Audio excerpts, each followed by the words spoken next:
오늘 요절 말씀 안 보시고 한 번 더 해보실까요? 시작. 다 아시는데 안 아시는 거죠? 그런즉 누구든지 그리스도 안에 있으면 새로운 피조물이라. 이전 것은 지나갔으니 보라 새 것이 되었도다. 앞부분 해보시죠. 그런즉 누구든지 그리스도 안에 있으면 새로운 피조물이라. 우리 사랑하는 교회 여러분, 오늘 본문 말씀이 우리에게 누구든지 남녀노소 장유 또 빈부 귀천이 없이 누구든지 그리스도 안에 있기만 하다면 그분은 하나님의 자녀이며 또 새로운 피조물인 줄로 믿습니다. 이 하나님의 말씀을 묵상하는 게 때때로 아주 필요합니다. 우리 죄송합니다만 한 번만 더 해보실래요? 한번 두 손을 가슴에 얹으시고 새로운 피조물, 눈 한번 감아보시고요. 나는 새로운 피조물입니다. 시작. 나는 새로운 피조물입니다. 할렐루야. 이 새로운 존재, 새로운 피조물이라는 이 말은 정말 엄청난 말입니다. 거듭난 사람, 누구든지 그리스도 안에 있는 사람이 거듭남이라는 건 글자 그대로 죽고 다시 태어나는 거거든요. 우리의 옛사람이 약할 수 있습니다. 모자랐을 수 있습니다. 연약했을 수 있습니다. 무지했었을 수 있습니다. 심지어는 악했을 수도 있습니다. 그런데 그런 우리의 옛 자아는, 여러분 예수 믿으십니까? 그렇다면 예수 그리스도를 구주로 영접할 때 우리의 옛 자아는 죽은 것입니다. 누구든지 믿음이 성장하고 믿음이 장성하고 물론 필요하겠지만 그런 어떤 조건이 달려있는 게 아닙니다. 성경 공부를 하면 교회를 어느 정도 나오면 또 10년 이상 예수 믿으면 그런 조건이 없어요. 누구든지 그리스도 안에 있으면 그 사람은 새로운 존재입니다. 이전 것은 다 지나갔고 새로운 존재, 새로운 피조물이 되었습니다. 우리 사랑하는 교회 여러분, 오늘 성경은 우리에게 이야기한 그리스도의 사랑이 우리를 강권하시는도다. 한 사람 예수께서 우리를 위해 죽으셨기 때문에 그의 죽으심을 믿는 우리는 다 그와 함께 죽은 것입니다. 오늘 본문 보니까 예수님이 죽으셨기 때문에 14절 그를 믿는 모든 사람이 죽은 것이라. 여러분, 그리스도의 사랑 가운데 우리의 신앙에서 죽음을 이야기한다는 것은 항상 부활을 전제로 하는 것입니다. 그와 함께 죽었다는 것은 그와 함께 살아난 새 생명, 부활의 생명. 여러분 다 몸의 부활을 믿으십니까? 저는 사실 몸의 부활을 굉장히 기다립니다. 저는 예수님의 재림을 굉장히 기다립니다. 다시 오시는 주님. 그러나 그 주님이 오실 때까지 저와 여러분에게 부탁하신 말씀이 있어서 충성되이 그 일을 감당하다가 그 자리에서 다시 오시는 주님을 배우는 거죠. 우리 예수님 다시 오실 때 우리는 몸의 부활을 경험할 것입니다. 우리가 조금 아까 사도신경으로 신앙 고백 드린 것처럼. 그런데 사실은 예수님께서 나팔 불고 재림하실 때, 다시 오실 때 무덤 속에 잠자던 우리의 육체도 다 몸의 부활을 경험할 것이지만 사실은 그 몸의 부활을 방불케 하는 부활이 이미 저와 여러분에게 일어났습니다. 언제? 예수를 구주로 믿을 때 우리 옛사람은 죽었고 우리는 그 부활을 이미 경험한 사람들입니다. 뿐만 아니라 우리가 그의 죽으심을 믿을지언데 그의 죽으심을 본받아 연합한 자가 된 자면 날마다 우리는 그의 부활을 경험하며 살아가는 것입니다. 여러분, 그러니까 새로운 피조물이라는 이 말씀을 깊이 생각하실 필요가 있습니다. 우리가 예수 믿고 살아가는 것은 그저 주일 교회 와서 좋은 말씀 듣고 마음의 평안을 얻었다, 그 이상입니다. 그냥 평소에는 살아가다가 어려운 일이 생겨서 막 기도했더니 정말 하나님은 살아계셔서 나를 도와주셨다, 그 이상입니다. 내가 예수 믿으니까 조금 더 착하게 살아봐야 되겠다, 그 이상입니다. 아예 우리는 존재 자체가 달라진 새로운 피조물입니다. 할렐루야. 이 피조물의 감격을 날마다 누리고 만끽하시기를 저는 위에서 늘 기도하고 있습니다. 여러분들이 이 감격을 누리며 살아가시기를 주의 이름으로 축원합니다. 그래서 성경은 우리가 신의 성품에 참여한 자가 되었다고 말합니다. 우리의 옛사람은 그리스도와 함께 죽었고 이제 우리는 하나님의 성품에 참여한 자들이 되어서, 여러분 죽었다가 살아나면 감격스럽지 않으시겠습니까? 할렐루야. 여러분, 그런 부활의 감격을 날마다 누리며 살아가는 것입니다. 새로운 피조물은 날마다 그와 함께 죽고 날마다 그와 함께 다시 살아나는 부활의 영광을 날마다 경험하며 살아가는 것입니다. 그래서 우리는 새로운 피조물입니다. 할렐루야. 우리 얘기 나온 김에 한번 축하 한번 하죠. 옆에 분에게 정말 축하드립니다. 시작. 뭘 축하드리는 거죠 지금? 새로운 피조물이 되셔서 정말 축하합니다. 한 번만 더요. 시작. 새로운 피조물이 되신 것을 정말 축하드립니다. 여러분, 이거는 축하받을 만한 일입니다. 예수 믿고 새로운 피조물이 됐고 새로운 존재. 그런데 오늘 본문은 이제 이 새로운 피조물이 된 저와 여러분에게 또 다른 부탁을 합니다. 그게 뭐냐 그러면 오늘 사실 제 말씀의 주제는 새로운 피조물은 새로운 관계 가운데 살아가도록 되어 있다는 것입니다. 오늘 본문은 선언합니다. 이제는 우리가 그리스도 안에 새로운 피조물이 되었기 때문에 이전 것은 지나갔으니 보라 새 것이 되었도다. 새 것. 뭐가 새 것입니까? 옷이 새롭게 되고 머리가 새롭게 되고 물론 그럴 수도 있겠습니다. 여러분, 여기서 새 것이 되었다는 이 새 것, 우리의 삶도 새롭게 되었지만 특별히 새로운 관계를 오늘 성경은 말씀합니다. 여러분, 새로운 피조물들에게는 주님께서 화목하게 하는 직책을 주셨다고 오늘 본문은 말씀합니다. 화목하게 하는 직분을 주셨다. 예전 번역 화목하게 하는 직책을 주셨고 18절입니다. 18절 모든 것이 하나님께로 났나니 저가 그리스도로 말미암아 우리를 자기와 화목하게 하시고 또 우리에게 화목하게 하는 직분을 주셨습니다. 여러분, 새로운 피조물은 화목하게 하는 직책을 받은 사람들입니다. 뿐만 아니라 우리 입술에는 19절 말씀 화목하게 하는 말씀을 우리에게 부탁하셨다 이렇게 되어 있습니다. 여러분, 우리는 화목하게 하는 사람들입니다. 미움이 있는 곳에 그리스도인들이 가면 거기는 화목이 일어나게 되어 있습니다. 화해가 일어나게 되어 있고 사랑이 일어나게 되어 있습니다. 우리 입술은 화목하게 하는 말씀을 우리 입술에 채워주셨고 그 말씀을 부탁하셨기 때문에 우리가 가는 곳곳마다 우리는 피스메이커, 평화를 이루고 화해를 선포하며 그리스도의 복음을 전하는 화목하게 하는 말씀을 우리의 입술에 담은 사람들입니다. 새로운 관계입니다. 오늘 본문은 이렇게도 말합니다. 그래서 이제는 우리가 아무 사람도 육체대로 알지 않습니다. 육체를 따라서 육체의 관계 가운데 맺어진 이런 옛 관계가 아니라 하나님께서 은혜 가운데 맺어주신 새로운 관계 가운데 우리는 살아가게 되어 있다는 것입니다. 한번 따라서 하십시다. 새로운 피조물, 새로운 관계. 사랑하는 교회 여러분, 이제 우리가 며칠 있으면 추석 연휴를 맞이하게 됩니다. 물론 이번 추석은 다음 주일 지나고 그 다음 날입니다. 그러니까 다음 주일도 다 차질 없이 여러분 예배를 다 잘 드리시리라고 믿습니다. 그러나 어쨌든 이게 연휴가 실질적으로 이번 돌아오는 금요일, 토요일 이렇게 되면 연휴가 시작되기 때문에 이미 우리는 사실 추석을 다 준비하고 있다고 볼 수 있겠습니다. 이런 명절의 의미가 뭘까요? 명절. 이런 명절이 우리에게 왜 중요할까요? 성경에 보면 구약 시대에 명절을 굉장히 중요하게 생각하거든요. 유월절, 초막절, 그 다음에 이런 절기들이 있습니다. 오순절 이런 절기들. 우리도 이제 추석이라는 이 명절을 맞이하게 됩니다만은 명절이 여러분 좋으시죠? 성가대 명절이 좋으시죠? 안 좋으시다는 분들도 계시죠. 명절이 왜 좋을까요? 첫째, 먹을 게 많기 때문에 아닐까요? 옛날에는 명절이 되면 먹을 거 많았잖아요. 이번에도 송편을 드실지 모르겠습니다만, 근데 사실 명절이 중요한 것은 만남 때문에 그렇습니다. 만남. 솔직히 자녀들은 명절을 좀 귀찮아하는 경향도 요즘은 있다고 그래요. 그래서 요즘은 명절이 모여서 만나는 것보다는 흩어져서 이제 놀러 가고 여행 가고 이런 또 추세도 있습니다만 그게 좋다 나쁘다 그런 얘기는 아니고요. 자녀들은 명절을 귀찮아할 수도 있습니다. 또 왔네. 그러지만 적어도 부모님들은 명절을 기다립니다. 자녀들이 다 같이 와서 적어도 1년에 한두 차례 그때만큼은 다 함께 만나고 함께 모이고 만남이 중요합니다. 만남은 행복한 것입니다. 할렐루야. 많은 분들이 만남을 귀찮아하는 시대가 되긴 했지만 그래도 우리는 모이기에 힘쓰라 그랬거든요. 그날이 가까움을 우리가 바라볼수록 히브리서 기자가 말합니다. 더욱 힘써 모이기에 힘쓰자. 모이기를 피하는 어떤 자들처럼 하지 말고 우리는 모이기에 힘쓰자. 여러분, 사실은 만남 가운데 행복이 있습니다. 만남 가운데 하나님의 나라가 이루어집니다. 만남 속에 하나님의 나라가 이루어지고 만남 가운데 행복해집니다.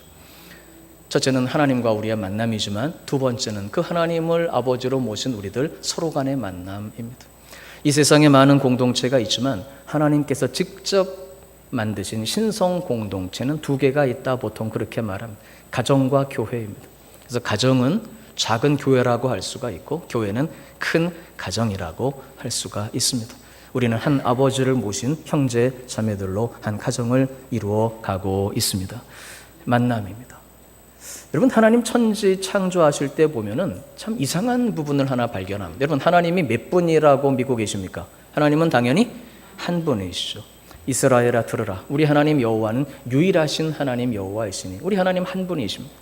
하나님께서 천지를 창조하실 때 나 여호와가 우리를 인도해 가시면서도 나 여호와가 이렇게 말씀하시는데, 유독 인간을 창조하실 때만큼은 하나님이 당신을 다르게 표현하셨습니다. 우리가, 우리의 모양을 따라, 우리의 형상을 따라, 우리의 모양대로 우리가 사람을 만들고, 우리가 우리의 모양, 우리의 형상대로 우리가 사람을 만들고, 성부, 성자, 성령 삼위 하나님께서 유독 인간을 창조하실 때만은 당신을 복수로 표현하여 우리가. 뭘 의미하는 줄 아십니까? 여러분, 우리는 창조될 때 그래서 공동체 DNA를 가지고 만들어져 있습니다. 공동체 DNA가 우리 속에 있습니다. 그러니까 하나님과의 만남뿐만 아니라 우리가 서로 이루어가는 공동체의 만남 속에 이루어지는 하나님의 나라를 경험하지 않고는 사실은 온전한 행복을 누려가기가 굉장히 힘듭니다. 우리 사랑하는 교회 여러분, 우리 교회도 그렇습니다. 우리 교회는 우리 한 사람 한 사람이 건물입니다. 나도 건물, 너도 건물, 댁도 건물. 제 얘기가 아니고 에베소서 2장 21절 22절입니다. 우리는 다 건물입니다. 왜? 내 안에 누가 거하시니까? 주님. 나는 성령이 내 안에 거하시는 건물입니다. 주님이 내 안에 거하시기 때문에 내가 건물입니다. 건물. 내가 성전이다, 이 말입니다. 그런데 성경은 진짜 성전을 말합니다. 구약시대에는 솔로몬이 지은 건물, 물리적인 건물이 성전이었지만 이제는 아닙니다. 예수님께서 사실 솔로몬이 지었던 그 건물은 헐어버리라 그러셨어요. 요한복음 2장, 헐어버려라. 내가 3일 만에 다시 지을 테니까. 그 진짜 성전이 뭐죠? 우리 건물들마다 연결되어 주 안에서 성전이 되어져 가는 것입니다. 성도들이 연결되어야 교회입니다. 여러분, 좀 심각하게 말씀드리면 성도들이 전혀 연결되지 않고 다 그냥 혼자 있는 그런 예배당에 있는 성도들, 교회가 아닙니다. 교회는 건물들이 어떻게 되어야? 연결되어야 하는 것입니다. 건물마다 연결되어 주 안에서 성전이 되어가고, 너희도 성령 안에서 하나님이 거하실 처소가 되기 위하여, 하나님이 거하실 처소가 되도록 함께 지어져 가느니라. 연결되어야 돼.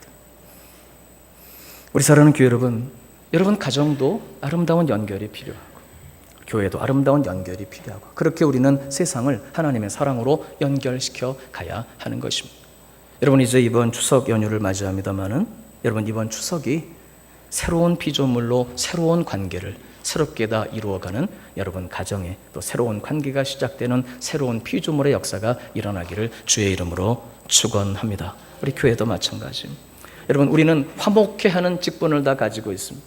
이번 추석 연휴에 여러분 가정으로도 우리 친척들 사이 다 흩어지고, 우리는 가문으로 가정으로 흩어지면 우리가 가는 거기에 우리는 화목해하는 직분을 가지고 화목해하는 말씀을 가지고 가기 때문에 우리가 가서 만나게 되는 모든 사람들 가운데 아름다운 화목의 역사가 일어나게 될 줄로 믿습니다. 그리고 그분들에게 할 말이 오늘 기록되어 있습니다. 하나님과 화목하라. 한번 하십시다. 시작. 하나님과 화목하라. 자, 우리식으로 좀 말을 만들어 보시죠. 시작. 예수를 믿으시고 하나님과 화목하셔서 영원한 생명에 이르기를 부탁을 드립니다. 할렐루야. 바로 이번 추석에 여러분들이 전할 복음의 메시지인 것입니다. 먼저 오늘 말씀 한번 보겠습니다. 우리는 세상의 빛이고 우리는 세상의 소금입니다. 그래서 우리는 화목해하는 자들입니다. 여러분, 이 세상 어디에 용서가 있고, 사실 어디에 이해가 있고, 어디에 사랑이 있고, 어디에 섬김이 있고, 어디에 희생이 있고, 어디에 헌신이 있습니까? 없습니다. 다 흉내는 낼 수 있지만 없습니다. 그래서 우리 새로운 피조물인 우리 그리스도인들은 독특한 존재들입니다. 바로 그리스도의 그 사랑, 이제는 새롭게 지으심 받은 바로 그 그리스도의 생명을 가지고 우리를 보내시는 그곳에서 화목해하며 복음을 전하며 바로 그렇게 사랑을 실천함으로 우리는 세상의 빛으로 소금으로 살아가도록 되어 있습니다. 여러분, 우리는 새로운 피조물입니다. 오늘 17절 말씀 보니까 그런즉 누구든지 그리스도 안에 있으면 새로운 피조물이라. 이전 것은 지나갔으니 보라 새 것이 되었도다. 여러분, 새로운 피조물들은 이전 것이 지나갔다고 오늘 선언합니다. 우리 사랑하는 교회 여러분, 우리가 행복한 것은 하나님의 뜻입니다. 하나님은 당신의 자녀들이 행복하기를 원하십니다. 우리에게 명령을 주신 것도 왜 그 명령을 주셨냐 그러면 너희의 행복을 위하여 하나님이 주시는 명령이라고 명시되어 있습니다. 이스라엘이여 너희는 행복자로다. 너희같이 여호와의 구원을 얻은 자들이 도대체 누구냐? 하나님의 백성들은 행복해야 합니다. 성도들이 행복한 것만한 기쁨이 목회자들에게 없습니다. 바로 그것이 제 소원이고 제 꿈이며 제 기도의 제목입니다. 여러분, 그런데 우리는 많은 경우에 이 행복을 누리지 못하고 삽니다. 왜 그러냐 그러면 우리를 얽어매고 있는 많은 것들이 있기 때문입니다. 오죽하면 예수님께서 이렇게 말씀하셨어요. 진리를 알지니 진리가 너희를 자유케 하리라. 예수님 그 말씀하시니까 유대인들이 반론을 폈습니다. 우리가 다른 민족의 지배를 받은 적이 없고 종이 된 적이 없는데 무슨 우리가 자유케 될 것이라고 말씀합니까? 저와 여러분도 그럴 수 있습니다. 가고 싶은 데 다 갈 수 있고 먹고 싶은 거 다 먹을 수 있고 하고 싶은 거 다 할 수 있는데 뭐 내가 뭐에 매여 있다는 말입니까? 여러분, 영적인 의미를 발견해야 합니다. 진리를 알지니 진리가 너희를 자유케 하리라. 의외로 우리는 많은 것들에 사로잡혀 있습니다. 많은 것들이 우리를 중독으로 묶고 있습니다. 끊지 못하는 어떤 습관들은 예전에 처음에는 좋아서 내가 선택했을지 모르지만 이제는 내가 벗어나고 싶어도 벗어나지 못하는 그런 족쇄가 돼서 나를 얽매이고 있습니다. 여러분, 예수 안에 있으면 이미 자유함이 임한 것입니다. 할렐루야. 이 자유를 쟁취하면 됩니다. 이미 자유합니다. 쟁취하면 되는 것입니다. 여러분, 많은 경우에 우리는 죄에 매여 있습니다. 죄의 문제를 언급할 때 여러분, 오해하셔서는 안 될 것이 있어요. 우리는 원리적으로 과거의 모든 죄 다 용서받았습니다. 현재의 모든 죄도 다 용서받은 것입니다. 앞으로 미래에 우리가 지을 죄조차도 사실은 예수님이 그 처절한 고통의 십자가에 다 지고 가셔서 우리 대신 그 죄의 대가를 다 치르셨기 때문에 우리에게는 더 이상 정죄함이 없고 죄의 대가를 우리가 치를 일이 없고 우리는 영원한 생명을 얻은 줄로 믿습니다. 여러분, 그래서 이 구원의 확신을 가지셔야 합니다. 이 구원은 받았다가 없어졌다 그런 것이 아닙니다. 미래의 죄까지도 주님 다 지고 가신 것입니다. 단 그럼에도 우리가 죄로부터 자유함을 얻어야 된다고 이야기할 때 첫째, 이것은 이미 구원받은 우리가 하나님께 영광 돌리는 삶을 불가능하게 합니다. 죄로 말미암아. 또한 우리의 행복을 방해합니다. 죄짐 맡은 우리 구주 어찌 좋은 친구인지, 이 찬송이 원래 가사 중에 보면은 박탈당한다는 가사가 거기에 포함되어 있습니다. 영어 찬송가 가사에 보면 이미 예수님 우리의 모든 죄짐을 다 지고 가시고 자유케 만들어 주셨는데 우리는 마땅히 누려야 되는 행복을 마귀에게 빼앗기고 있다. 박탈당하고 있다. 여러분, 이것을 우리는 회복해야 하는 것입니다. 우리 사랑하는 교회 여러분, 많은 것들에 우리는 매여 있습니다. 죄에 매여 있고 또 습관에 매여 있고 우리의 마음의 어떤 성격에 매여 있고, 근데 이미 예수를 믿고 새로운 피조물이 된 저와 여러분은 이미 자유함을 누리고 있다는 사실을 명심하셔야 됩니다. 자유하게 풀어져야 되는 게 아니라 믿음으로 그 자유를 내가 쟁취해야 하는 것이 이미 주님이 우리를 자유케 하셨기 때문입니다. 할렐루야. 여러분, 우리를 고통스럽게 묶고 있는 것들 중에 하나가 바로 과거입니다. 여러분, 우리는 많은 경우에 과거에 매여 있습니다. 과거에 매이고 과거의 기억에 매여 있고 과거의 아픔들에서 벗어나지를 못합니다. 잊어버린 것 같지만 그것은 우리 영혼 깊은 곳에 기억들로 남아 있습니다. 상처로 남아 있습니다. 과거로부터 자유하지 못하기 때문에 과거의 상처와 아픔과 그 만남을 통해서 겪었던 고통에서 우리가 자유함을 얻지 못하기 때문에 우리는 누려야 되는 행복을 누리지 못하고 있습니다. 우리 사랑하는 교회 여러분, 분명히 성경은 선언합니다. 이전 것은 지나갔으니 보라 새 것이 되었도다. 우리 사랑하는 교회 여러분, 과거에 우리에게 일어났던 일들 가운데에서 오늘 현재에 이르기까지 우리가 그대로 가지고 와야 되는 것은 딱 하나밖에 없습니다. 과거에 있었던 일들 가운데 오늘 우리가 기억하며 가지고 와야 될 것은 하나밖에 없습니다. 그게 뭐냐? 시편 103편에 말씀합니다. 너희는 그 모든 은택을 잊지 말지어다. 우리가 받은 은혜, 은택, 사랑, 이것만큼은 잊지 말고 감사함으로 오늘 우리가 그것을 가지고 와야 합니다. 여러분, 은혜를 잊으면 안 됩니다. 여러분, 하나님의 은혜를 잊지 마시기를 주님의 이름으로 부탁을 드립니다. 그때에 우리가 간절히 막 부르짖고 그랬었는데 어느 틈엔가 문제가 해결되고 이제 평안해진 이후에 하나님의 그 은혜를 잊으면 안 됩니다. 부모님의 은혜도 마찬가지입니다. 절대로 부모님의 은혜 잊으면 안 됩니다. 그분들이 없이 우리가 여기까지 올 수 없었던 것입니다. 부모님의 은혜를 잊으면 안 됩니다. 남편이 나에게 베풀어 준 그 사랑과 희생을 잊으면 안 됩니다. 아내가 더 당연히 했지, 당연히가 아닙니다. 나를 만나 그토록 사랑해 준 아내의 사랑을 잊으면 안 됩니다. 우리 사랑하는 교회 여러분, 형제들 사이에 주님이 맺어주셨던 그 사랑을 잊으면 안 됩니다. 원로 목사님 통해서, 또 우리 원로 장로님들 통해서, 교육자들을 통해서, 교회를 통해 받아온 사랑을 잊으면 안 되는 것입니다. 여러분, 나라도 그렇습니다. 이 나라와 이 민족도 아쉬움이 있을 수 있지만 나라와 민족이 없이 우리의 안전이 어디에 있고 오늘 우리의 삶이 가능할 수 없는 것입니다. 여러분, 우리는 그리스도인들은 마땅히 우리가 받은 하나님과 또 세상 살아오며 받았던 그 은택을 잊지 말고 감사함으로 오늘 우리의 마음에 담아야 할 줄로 믿습니다. 단 기억해야 될 것은 하나님 그것, 은택은 잊지 말지. 그 이외의 모든 과거의 기억들이 있습니다. 아픔의 기억이 있고 우리가 겪었던 경험했던 고통과 그리고 슬픔이 있었고 당했던 무시가 있고 내가 겪었던 마음의 깊은 상처들이 있습니다. 이 모든 것들은 성경은 선언합니다. 이전 것은 지나갔으니 보라 새 것이 되었다. 여러분, 바울 사도는 이야기합니다. 뒤에 있는 것은 잊어버리고 이제는 앞에 있는 것을 잡기 위해서 하나님이 위에서 부르신 부르심의 표대를 향해서 나아가야 될 것이다. 그렇게 말씀합니다. 우리 사랑하는 교회 여러분, 요엘서 2장 28절에 보면은 이런 말씀이 기록되어 있습니다. 그 후에 내가 내 영을 만민에게 부어주리니 너희 자녀들이 장래일을 말할 것이며, 요엘서 2장 28절 다 같이 한번 보십시다. 그 후에 내가 내 영을 만민에게 부어주리니 너희 자녀들이 장래일을 말할 것이며 너희 늙은이는 꿈을 꾸며 너희 젊은이는 이상을 볼 것이다. 요엘 선지자의 구약 성경의 말씀. 근데 이 말씀을 베드로 사도가 사도행전 2장에서 그대로 인용을 합니다. 그 후에, 그 후가 언제냐 그러면 우리 예수님 이 땅에 오셔서 십자가를 지고 우리를 위해 죽으시고 부활하신 그 십자가 대속의 사건을 말합니다. 예수님 이 땅에 오신 그 이후에 하나님이 내 영을 만민에게 부어주겠다. 하나님의 영, 성령입니다. 성령을 하나님께서 우리에게 부어주시겠다고 약속하셨고, 예수님 죽으시고 부활하시고 승천하신 이후에 몇 날이 못 되어서 오순절 마가의 다락방에 성령이 임하셨습니다. 사람들이 거기에서 여러 가지 일들이 일어나고 하나님을 찬양하고 놀라운 역사들이 일어나니까 사람들이 깜짝 놀라서 낮부터 저 사람들이 술에 취했나 보다 그랬습니다. 사도행전 2장, 그때 베드로가 일어나서 이 말을 인용합니다. 형제 여러분들이요, 이들이 술에 취한 것이 아니라 바로 요엘서 2장에 말씀하신 대로 하나님이 당신의 성령을 부어주신 것입니다. 할렐루야. 여러분, 그런데 바로 그 성령이 오늘 우리와 함께 하십니다. 성령 받은 사람들, 이른바 성령을 받은 사람, 성령의 충만을 받은 사람들의 특징이 오늘 요엘서 2장 그리고 그대로 사도행전 2장에 동일한 말씀이 기록되어 있습니다. 첫째, 성령을 받은 사람들은 장래일을 말할 것이라는 것입니다.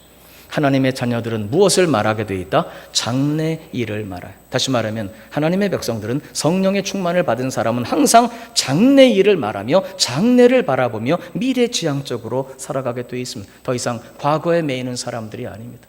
과거의 아픔에 매여 허덕이지 않고 과거의 그 고통 속에서 헤어나지 못하는 과거의 기억 속에 살아가는 사람들, 실제로 현실의 삶은 오늘을 살아가지만 우리의 마음과 실제 내 삶의 가장 깊은 곳은 과거에 매여 그 순간에서 노연하지 못하는 이런 삶이 아니라 성령의 사람들은 항상 앞을 향해 나아가도록 되어 있습니다. 할렐루야.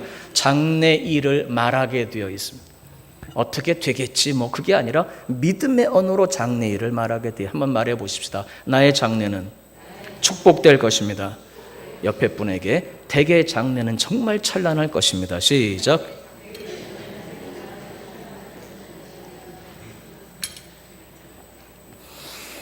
여러분, 그래서 우리는 이제 뒤에 있는 것을 잊어버리고 뒤에 있는 것을 새로운 관점으로 봐야 합니다. 여러분, 과거에 어떤 일들이었다면 그 일들이 그때에는 뭐 세상적인 표현으로 재수가 없었고 내가 왜 그때 그 상황 속에 빠져가지고 내가 선택을 잘못해서 그게 아닙니다. 우리 하나님은 실수가 없으신 하나님이십니다. 우리 하나님은 실수도 없으시고 우연도 없으신 하나님이십니다. 여러분, 바로 그 일들이 있었기 때문에 오늘 저와 여러분은 혹시 세상의 좋은 것들은 많이 잃어버렸을지 모르지만 세상의 것들과 비교할 수 없는 영혼에 속한 것, 영생에 속한 것, 하나님의 은혜와 사랑을 나의 삶으로 소유하고 그 생명을 가지고 오늘 저와 여러분이 하나님을 예배하고 경배하는 하나님의 백성들이 된 줄로 믿습니다. 그래서 우리는 과거의 그 일을 더 이상 후회하고 마음 아파하고 잊어버리려고 애쓰는 것이 아니라 그 가운데 하나님의 손길을 발견하는 것입니다. 혹시 과거의 나로 하여금 그런 아픔을 겪게 했던 것이 어떤 사람으로 말미암은 것이었다면 우리는 그분들을 미워할 수도 있습니다. 증오할 수도 있습니다. 혹은 잊어버리려고 애쓸 수도 있습니다. 그런데 새로운 피조물은 그렇지가 않습니다. 새로운 피조물은 이제 그 일, 그분, 그 모든 일들을 새로운 관점, 앞을 향해서 이제 그분들과 더불어 이루어갈 새로운 장래를 바라보면서 바로 그분이 그랬기 때문에 오늘 내가 여기에 있다는 사실을 발견하게 되어지는 것입니다. 할렐루야. 우리 사랑하는 교회 여러분, 그래서 여기서 우리는 용서라는 말을 배우게 됩니다. 우리도 다 용서받지 못할 사람들이었는데 용서받아 구원의 백성이 되었습니다. 그래서 이제는 우리가 그분들을 기억할 때 용서할 수 있습니다. 바로 그분들이 아니라 그분들을 통해 일하신 하나님의 그 섭리를 바라보면서 우리는 용서할 수 있고 그리고 섬길 수 있습니다. 우리 사랑하는 교회 여러분, 그래서 오늘 두 번째로 성경은 우리에게 새로운 관계를 촉구합니다. 오늘 바울 사도가 18절 보니까 이렇게 말씀합니다. 그러므로 이제는 우리가 16절 그러므로 우리가 이제부터는 아무 사람도 육체대로 알지 아니하노라.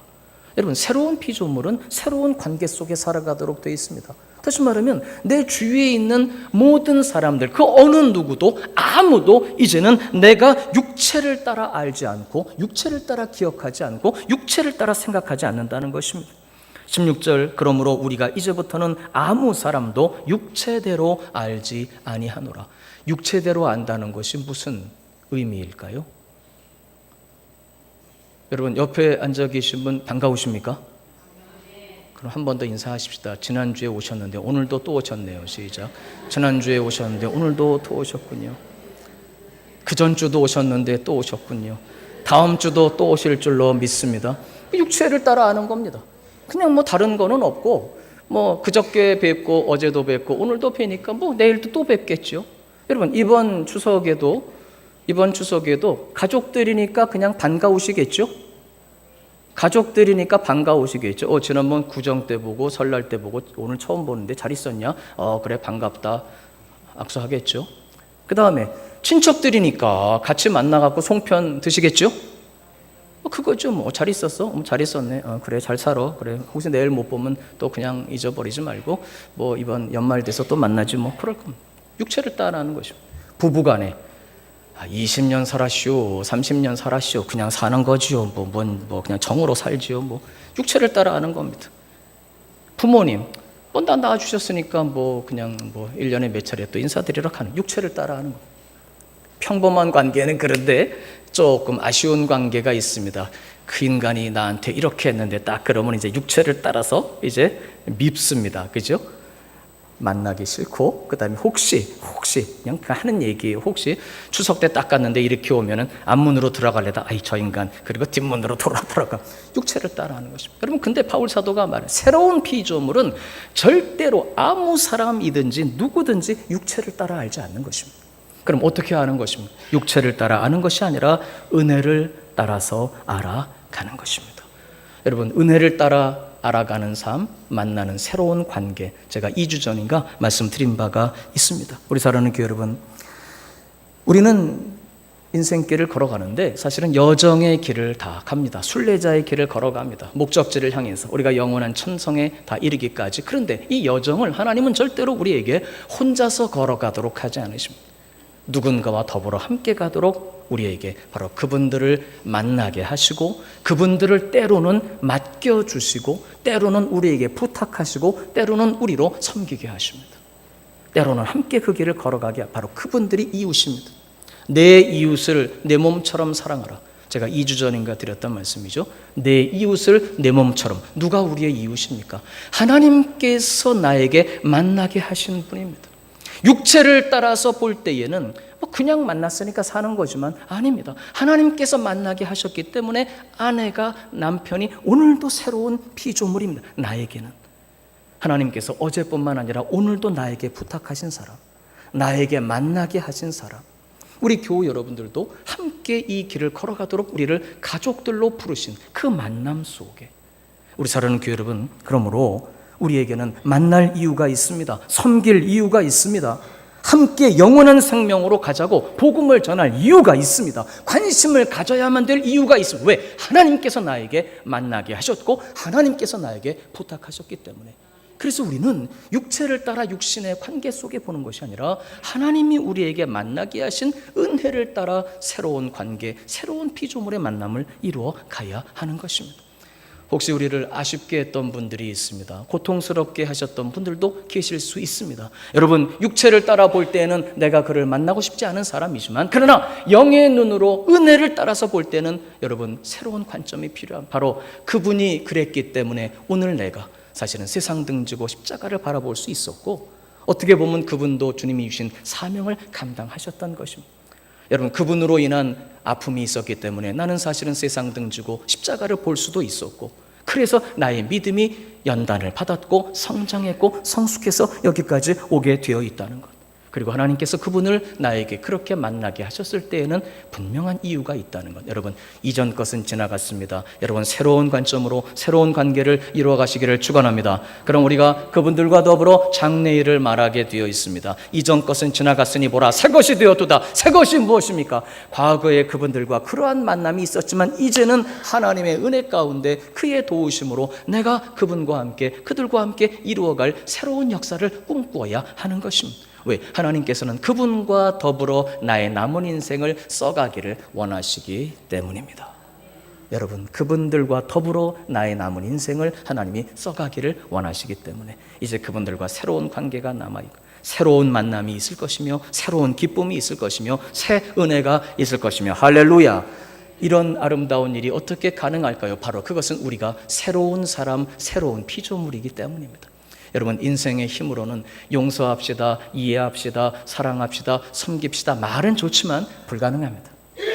인간의 힘으로 그것은 어려운 게 아니라 사실은 불가능한 것입니다. 그러나 여러분, 우리는 우리대로 있는 것이 아니라 나의 옛사람은 죽었고 새로운 피조물, 신의 성품에 참여한 자가 되어 내 안에 그분이 살아계시다는 사실을 명심하셔야 하는 것입니다.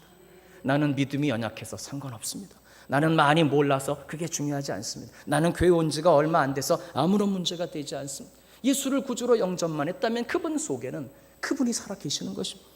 여러분, 그래서 그분은 인간은 불가능한 바로 이와 같은 새로운 피조물의 삶, 새로운 관계, 이전 것은 지나갔으니 육체를 따라 볼 때는 미워할 수밖에 없을지 모르지만 은혜를 따라서 이제는 사랑과 섬김, 그와 더불어 내 인생을 하나님이 새롭게 써갈 놀라운 계획을 가질 수 있고, 이것이 그리스도인의 삶인 것입니다. 그리스도인이라고 하는 것은 이런 것입니다. 내 안에 그분이 살아계신 것입니다.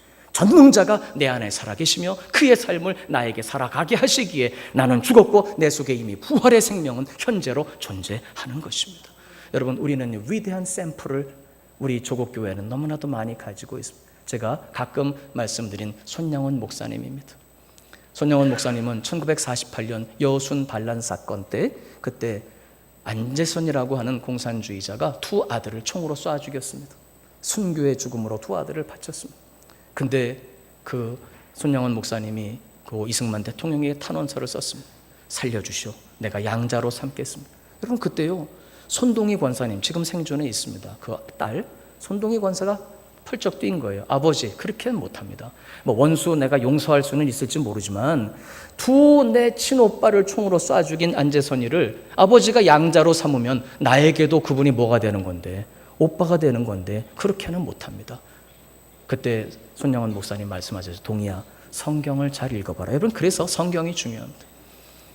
우리 요즘 성경 읽기 우리 교회 많이 하고 있죠. 성경이 중요합니다. 말씀으로 돌아가야 합니다. 동희야, 성경을 봐라. 원수를 용서하라고만 돼 있지 않고 원수를 사랑하라고 하셨다. 여러분, 원수는 육체를 따른 관계였지만 그를 손양원 목사님은 아들로 삼았습니다. 은혜를 따라 새로운 피조물, 새로운 관계. 그리고 1950년 6.25 사변이 터졌습니다.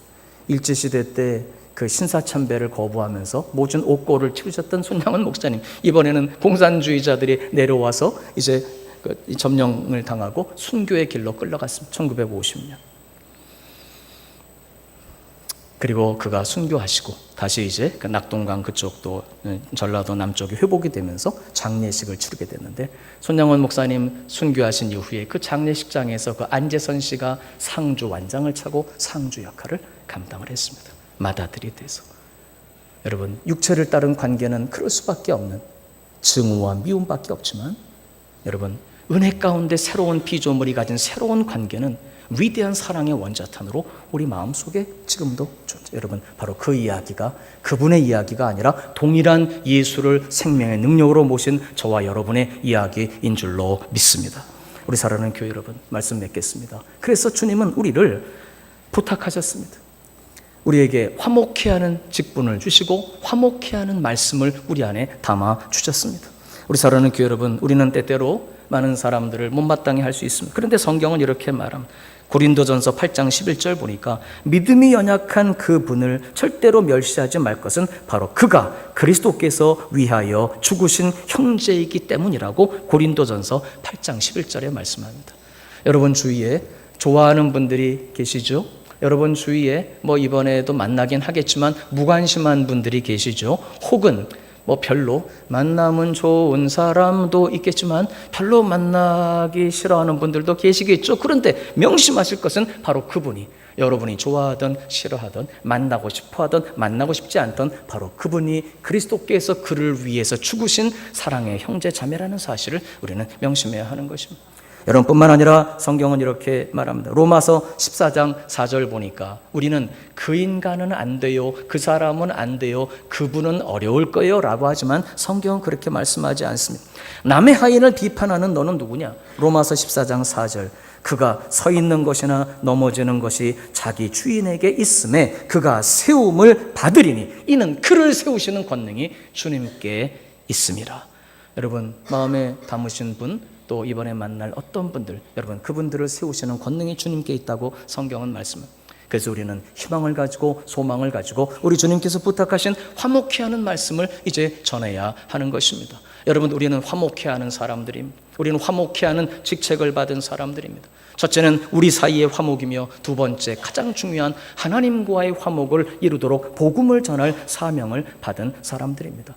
여러분 추석 연휴 이런 명절이 우리 그리스도인들에게 가지는 가장 중요한 의미가 무엇이겠습니까? 저는 바로 오늘 주신 이 말씀을 따라 이절과 과거로부터 모든 매인 것에 자유함을 얻고 육체를 따라 보지 말고 하나님이 주신 은혜를 따라 그분들 한 분 한 분을 보면서 바로 그분들을 주님께로 인도하고 하나님과 화목할 수 있도록 나와 함께 영원한 생명 함께 걸어가십시다. 복음을 전하는 것이야말로 이번 연휴의 가장 중요한 일이라고 믿습니다. 말씀 맺겠습니다. 사랑하는 교회 여러분, 어떤 과거도 어떤 기억도 더 이상 하나님의 백성들을 묶지 못합니다.